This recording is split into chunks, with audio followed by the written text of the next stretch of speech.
Welcome to Talking Giants player profile and projection. And today, we finish it off. We did 18 of these, an episode every weekday for the last 6 weeks, and we are finishing it off with the New York Giants starting quarterback, Daniel Jones, at 6'5", 221 pounds. He's 25 years old. He's a former 6th overall pick, heading into his final year of his rookie deal after the Giants declined his option. Last year started good for Daniel Jones on a personal level. First 4 games were legit, and people were taking notice. Then got hurt versus Dallas, a bad game versus the Rams, and then bounced back to solid performances the next 3 weeks without Andrew Thomas. Then the train wreck in Tampa. Jason Garrett gets fired, and then he gets injured on the second play with Freddie Kitchens. Justin, we'll talk about his numbers and metrics, but I don't think that'll be a good indicator because this offense is a polar opposite of the last 2 seasons. And that means the good stats like the interceptions and turnovers being down, and the bad ones like the touchdowns being way down. So there's a lot to talk about with Daniel Jones, and we're going to get improvement from him this year, but it's going to have to be a lot of improvement for him to save his job going into 2023. It's a matter of how much, right? How much improvement are we going to get? And my first note that I have on my document as well, you know me, I'm Justin Stats, I'm Justin Analytics. You can break down all the numbers you want on Daniel Jones through the first 3 years of his career. But for this year, I think it almost doesn't even matter. Like, I am throwing it out of the window. And for me, it's, can Daniel Jones lead an offense that scores points, produces explosive plays, at least at an average rate? Can you stay healthy and win some freaking games? He can do all of that this year, Bobby, and we can still sit here at the end of the year saying that I don't think he should be here next year. He may not be here next year. And I'm leaning towards right now that Daniel Jones is not the starting quarterback of the Giants in 2023.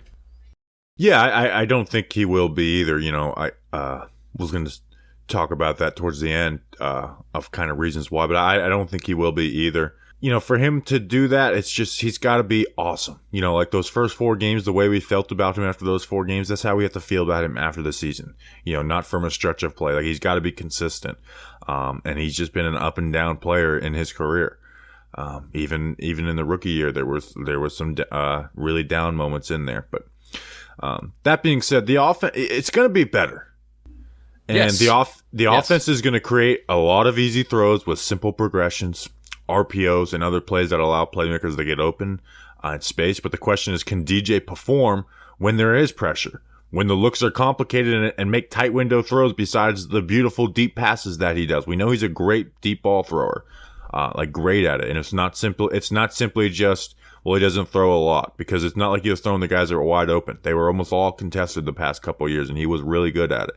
And that was without the back shoulder as his friend. Like, I think the back shoulder could be his best friend this year.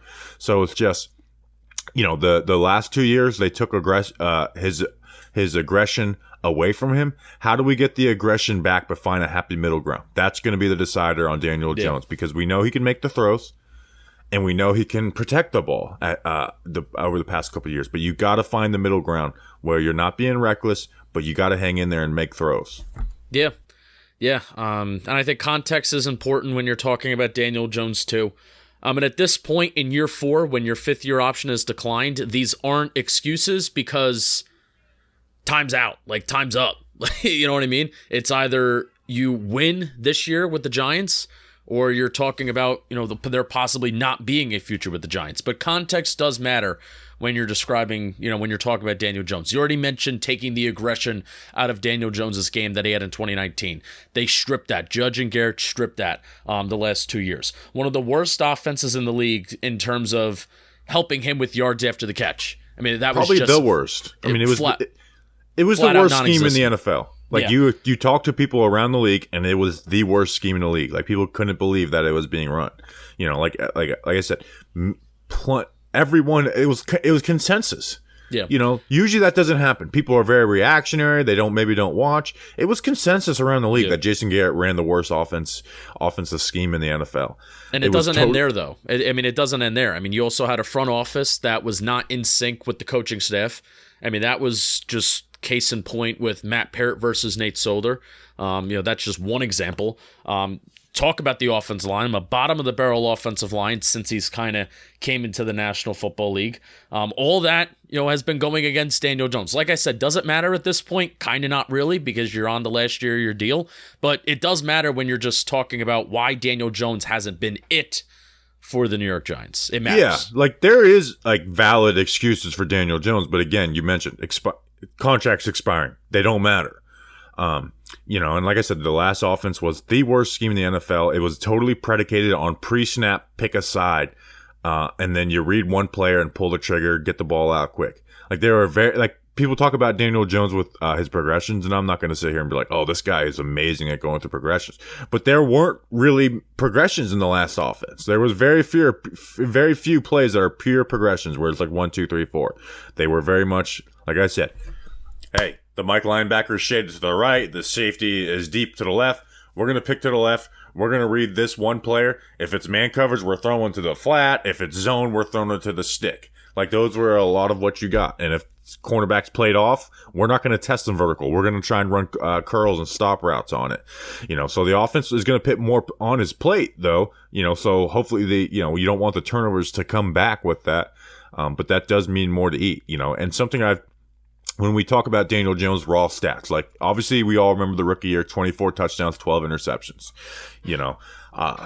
and you could say like, well, the touchdowns came bunched up and people are like, well, a lot of the touchdowns came against some bad teams. Well, one, he scored a touchdown in every single game that year too.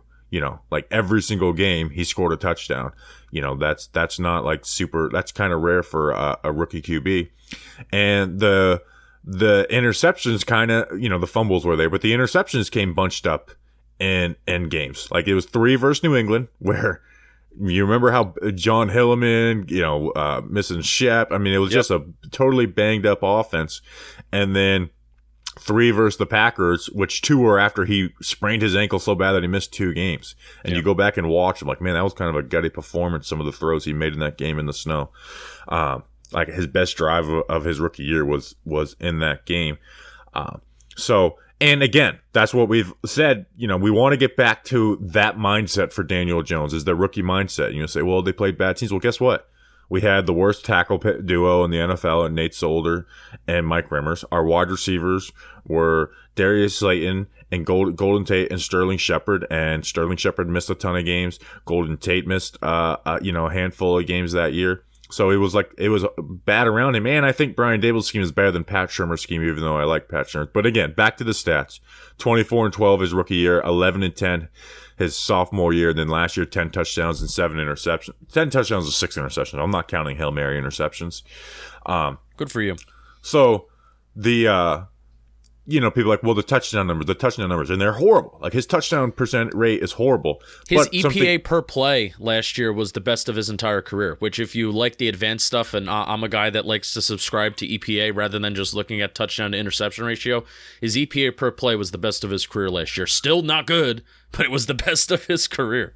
Right, but touchdowns matter at the end of the day. Like, they can fluctuate, but you shouldn't have 10 and 11 in back-to-back seasons.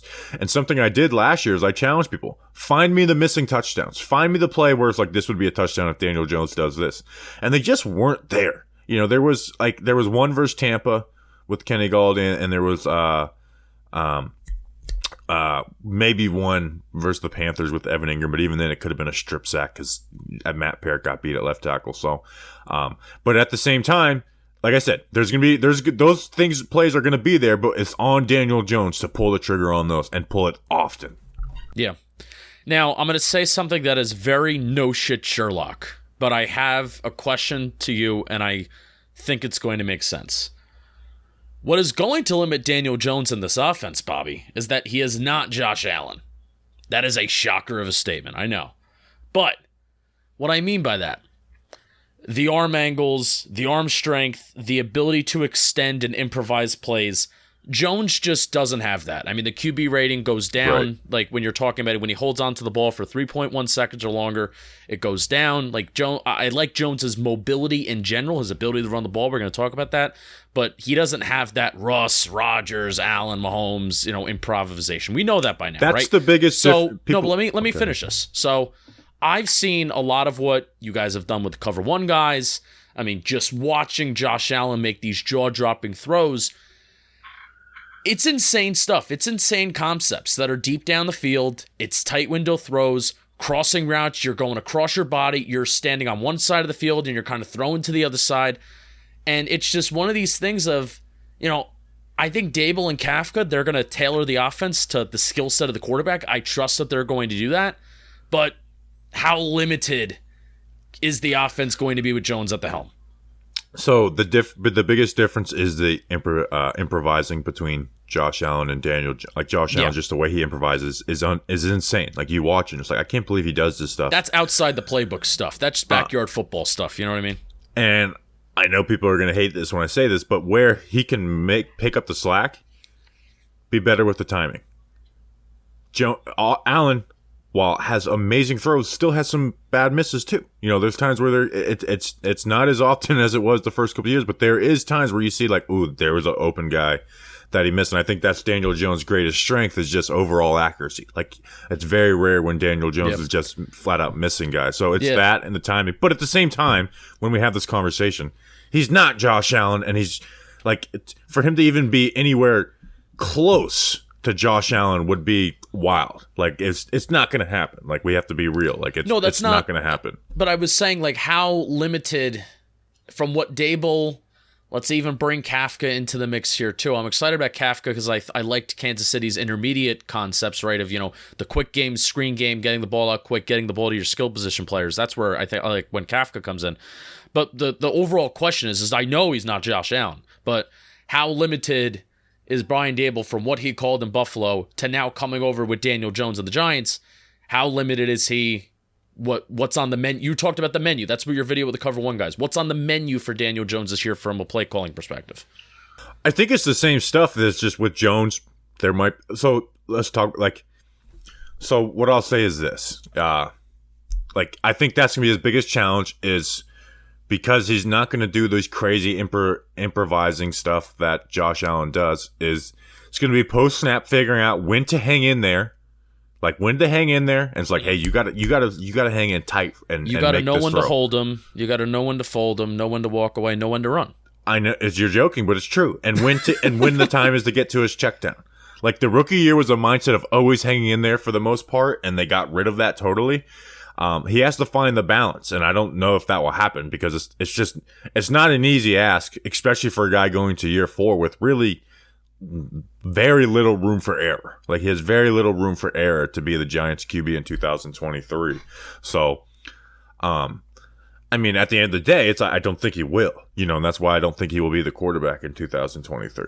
Yeah. Like there's going to be improvement. There's going to be times where it's like, man, this was a great Daniel Jones game, but I think at the end of the day, it's not going to add up to enough. You mentioned this earlier, but just kind of like in passing, but I kind of want to talk about it a little bit more. I have some stats to back this up too. But through the first month, maybe a little bit plus of the season, after the Saints game, there were national people that were talking about Daniel Jones' season and Daniel Jones' progression as a thrower of the football. And the Giants at that point, the stat that I found to be most fascinating about the Giants is that at one point in the season, the Giants were top 5 in the National Football League in yards per drive, but they were still like bottom half, maybe even bottom quarter in the NFL in points per drive, which was just such a mind-boggling, like how are we living this reality? And we all know the struggles that they had in the red zone as well last year too. But Daniel Jones was moving the ball last year, and an interesting thing that I looked at too, in quarters 1 through 4, during Daniel Jones starts, I did the explosive play rate from quarters 1 through 4, and I saw that the Giants had an explosive pass play rate. They were ranked 31st in the NFL. And then I did quarters 1 through 3, because I think how you play the game in quarters 1 through 3, especially for a losing team, is a lot more indicative of what you actually are trying to do as a football team, because if you're losing the game in the fourth quarter, you're just throwing the ball. The Giants were ranked 19th in explosive pass play rate in quarters 1 through 3. They also had a much higher run rate in quarters 1 through 3, versus quarter 4, they had a much higher pass rate. So Daniel Jones, like, when he was good and when he was healthy, when he was around last year, and especially when Andrew Thomas was floating around there too, it was the best that we've seen Daniel Jones from a QB play perspective, not from a production perspective, not from a wins-loss perspective, from a QB play perspective, and the rest of the league was taking notice. Well, there's a few factors that go into that. One, Andrew Thomas. Andrew Thomas made a big difference in Daniel Jones' play, and it gave Jason Garrett a little more confidence, and then all that confidence went away when Andrew Thomas went down. Like the Saints' game plan was fine, by Jason Garrett. And I think having receivers like Kenny Galladay and Kadarius Toney forced Jason Garrett to compromise a little bit instead of having guys like Sterling Shepard. But like Jones had the 8th best pressure to sack rate in the NFL last year. The 8th best. And that was and like after his rookie year, everyone said fumbles or this. I was like, no, his biggest issue is manipulating the pocket. That was a huge reason why he kind of, and again, QB play. I am separating, when I say that Daniel Jones looked good, I am separating quarterback play from production and like value and, wins, losses, touchdowns, etc. I'm separating those things. And Jones's biggest improvement last year was the fact that he was able to manipulate the pocket better with adequate left tackle play. Yes, when the left tackle is good, when his blind side was taken care of, because he's still got a ton of pressure, and that's what that stat is for. I know you know, Justin, but it's not that he had the 8th best sack rate. It's that using a ratio of pressure to sacks, yes. Like he didn't turn pressure into sacks at the 8th best rate in the NFL. Yeah. But 3 of his 4 highest pressure to sack rates, which are worse, were the games Andrew Thomas missed. And the eye test. Like that was something we said. It was Andrew Thomas is correlated to Daniel Jones' success more than anything else the first 4 games of the year. And him and Sterling Shepard had a really good connection. Like that hid some of the blemishes of the offensive scheme. Those first 3 games, because Shep went down in game 3, and then Tony becoming a little bit of a player helped too. So I think that was it. But they still, like you said, weren't putting up a ton of. They put up good amount of points the first 4 weeks, not great, but week 1 and week 3, not so much. So, but part of that was the red zone mindset of Jason Garrett. You know, it was the whole, hey, we just got in the red zone. Let's get another first down instead of like let's get to the end zone.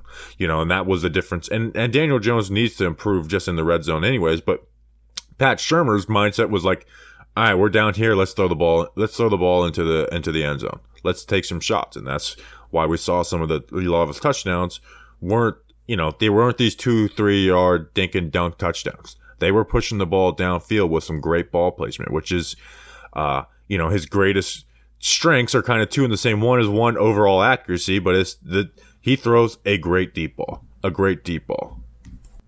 Yeah, why do you think Wayne Gallman had so many less than 3 yard touchdowns, 3 yard touchdowns in 2020? I mean, that was the mentality of Jason Garrett. We're going to get down inside the 5 yard line, and then we're just going to run the ball in, I guess. That was just the mentality that they had. Can I talk to you about Bareburger for one final time for our PPPs? Yeah, and then talk about Bareburger. We'll continue with some, I guess we'll talk some projections. Daniel Jones running the ball? What? He gets hurt. Don't run the ball. Shut up. Bareburger.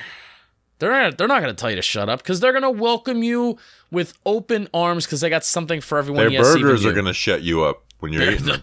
Well, I mean, Bareburger, they won't tell you to shut up. But you want to know what will shut you up? When you put that burger in your mouth. When you put an elk burger, when you put an ostrich burger, a bison burger. Have an update. I didn't get to try the ostrich burger. Just didn't happen. A lot of stuff going on. A lot of backdoor John Boy Media stuff happening.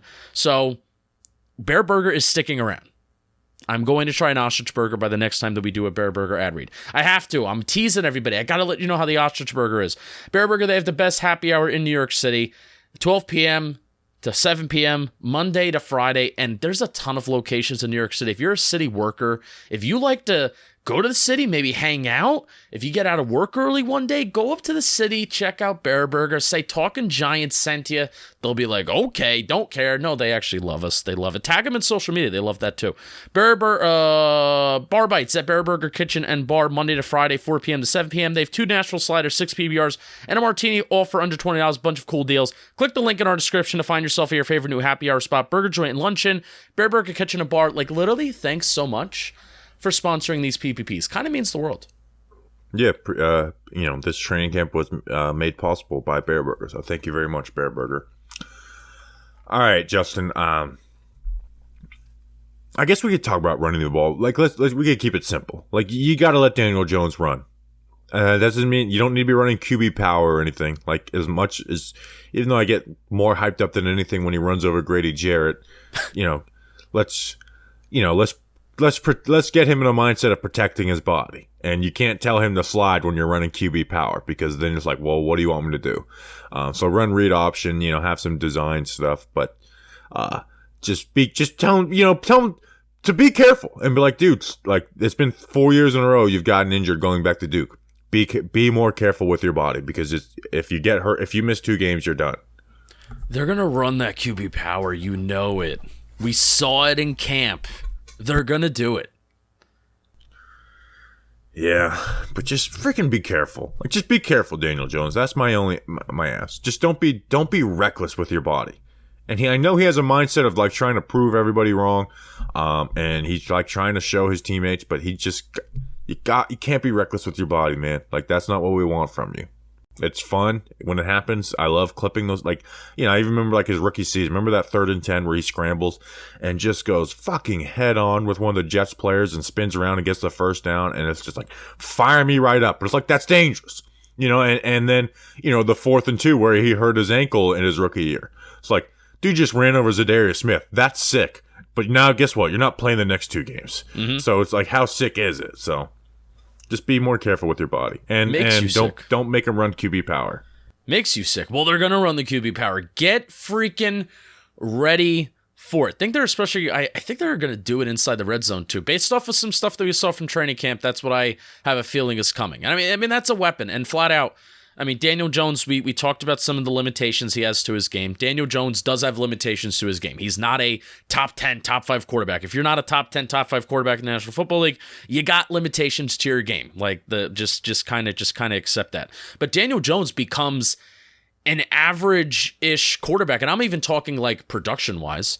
When I was talking about, you got to separate the yards, the touchdowns, and stuff like that. But just production-wise, he becomes an average quarterback when we're talking about him implementing his legs. He had a 20% explosive run rate in 2020. 20%.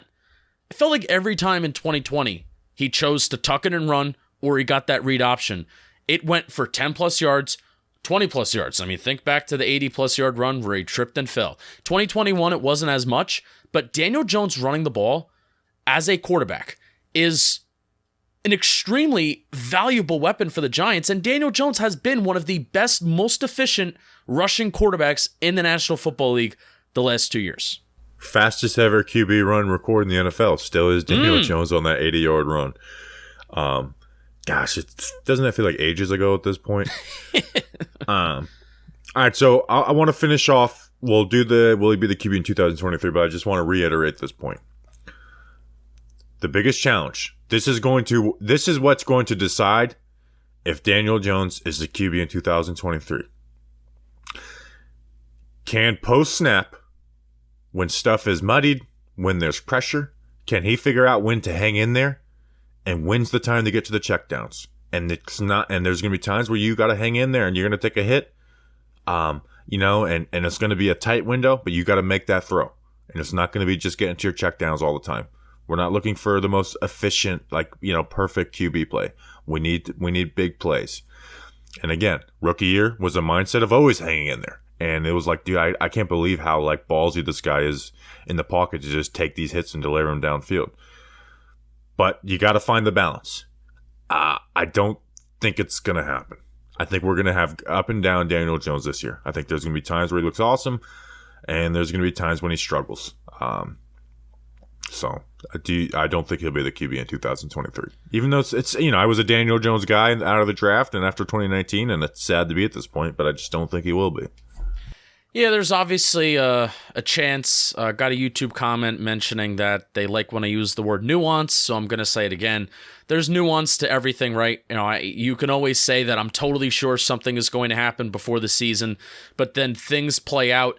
Things could play out just like you thought it would, but then you're in week 12, week 13 saying, oh, maybe we do need to bring Daniel Jones back just because there's no other option, right?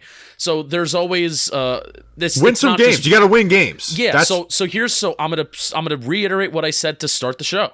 I mean, score freaking points, win freaking games, give me some big plays, which you talked about, but I'm going to say it a lot more simply, and also stay healthy. I mean, Daniel Jones the last 2 years has gotten hurt at extremely inopportune times for the Giants. Anytime a starting quarterback gets hurt, it's inopportune, but especially for himself.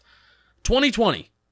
Remember they have that Eagles game where they almost scored 30 points and Daniel Jones was perfect?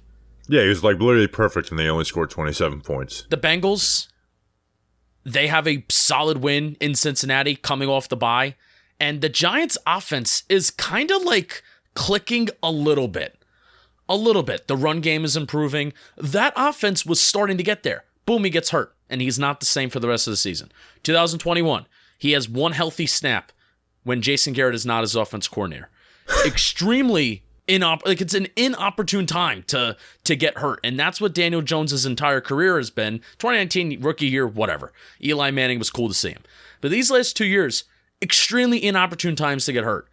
Daniel Jones is like, he could do all these things, but if he's not playing 17 games for me, sorry, like any kind of investment that makes me go yeesh, it's just not worth it. Yeah, so I think it's kind of simply comes down to, one, can he look great? And then if he looks great, we're going to win some games. And like, I think that's what it comes down to, is win games. There's no whether more that's like 8 or 9. Like, it's I know, like, I mocked the just make it happen. But they just, for him on an expiring deal to be back, he's just got to make it happen. Yeah. You got to make it happen somehow. So, well, there's no more like, well, you have to look at this. Well, you have to look at the offensive line. Well, deal's expiring. There's New no regime. more. There's no more time to look at that, and that's what we did for the last couple of years. And we tried, and rightfully so. Yes. But it's contracts expiring, new regime. Yes. So simple enough. So we're rooting for you, Daniel Jones. Root for the guys in blue. I said I wasn't going to be stressed out, and I'm like, preseason, I was living and dying with every time the ball came out of his hand. So I lied. I said I wouldn't be stressed about it. I want this guy to be good. Yeah. So we, if this is the last Daniel Jones PPP ever, it's going to be the last one. This could be, we could be doing a different QB for our PPPs next year. So Anthony Richardson, maybe. Dude, Tyrod Taylor. Good God, please don't let it be a Tyrod Taylor one. All right. Well, thank you guys for sticking around for all these PPPs. We'll be back tomorrow with 53-man roster and waiver claim, a podcast, mailbag, and then we're back in the season, man. That gets me all freaking giddy. We appreciate you guys. Thanks for sticking around. We'll see you tomorrow. Until then, let's go Big Blue.